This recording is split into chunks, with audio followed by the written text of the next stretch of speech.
It's said that old soldiers never die, they just fade away. But what about old musicians? If they're lucky, they just keep on playing. That's in fact what's happening in Milan, Italy, at a retirement home built especially for musicians.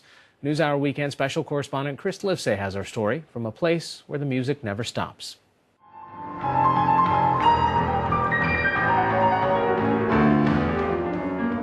Meet Raimondo Campisi, a renowned pianist who spent his life performing around the globe. At 70 years old, he's not playing inside a traditional concert hall.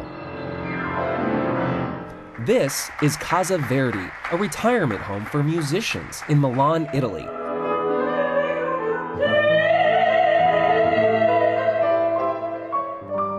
Its founder was none other than the 19th century Italian composer Giuseppe Verdi. Blockbuster compositions such as La Traviata, Rigoletto, and Otello helped him amass a fortune he would use to build the neo-Gothic mansion from the ground up, just before he died in 1901.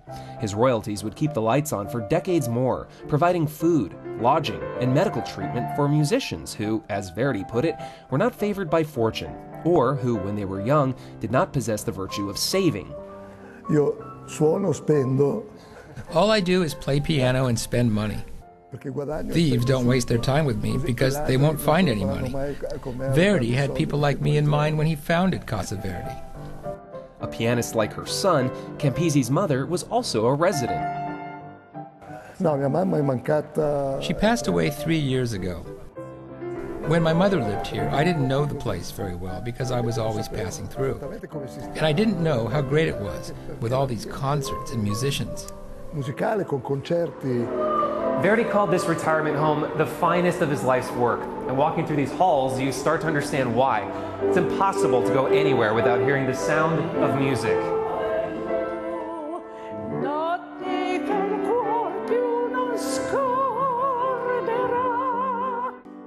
You also see musical references in every corner. In one room, Verdi's own piano. Door handles are modeled after lyres, and keyboard-inspired arches look like they could play a song.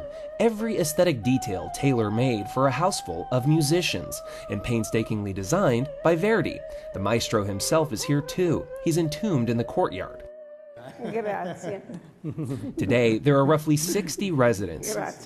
Unlike in Verdi's day, they receive state pensions and pay rent on a sliding scale, according to their means. The retirement home welcomes people of all nationalities and backgrounds. There's only one requirement. They must have been professional musicians. Successful applicants have access to ongoing concerts, music rooms, 15 pianos, harps, gramophones, and, perhaps most important, the company of their peers. I have a good life because I have a lot of friends.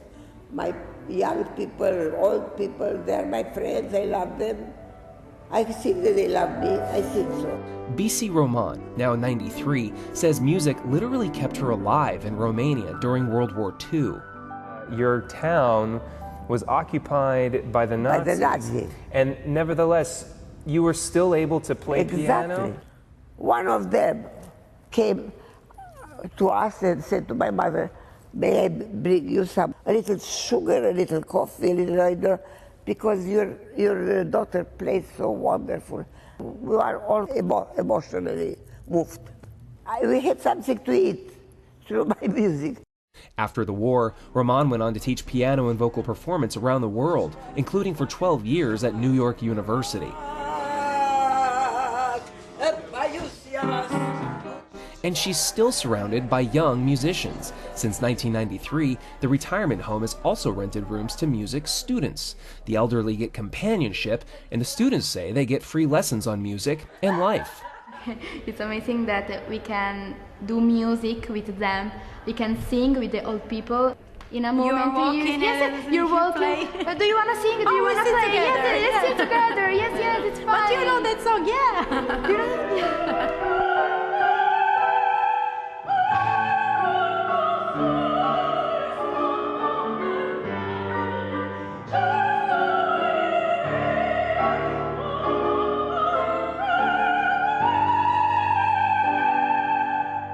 Casa Verdi's existence hasn't always been guaranteed. Royalties from Verdi's 27 operas kept the home afloat until the 1950s. Then his music entered the public domain, becoming free to everyone. That left Casa Verdi without vital funding, says Roberto Rozzi, the president of the Verdi Foundation. Fortunately, the administrators of the house invested this money, especially in apartments in buildings. So now we have more than 100 apartments that we rent to the people, and with the rentals, we finance the house. Rozzi also credits major financial contributions over the decades from titans of classical music, such as Luciano Pavarotti and the heirs of Arturo Toscanini.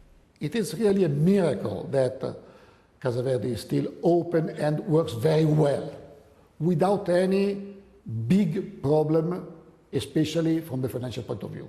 To date, Casa Verdi has hosted more than 1,500 residents and always has a waiting list.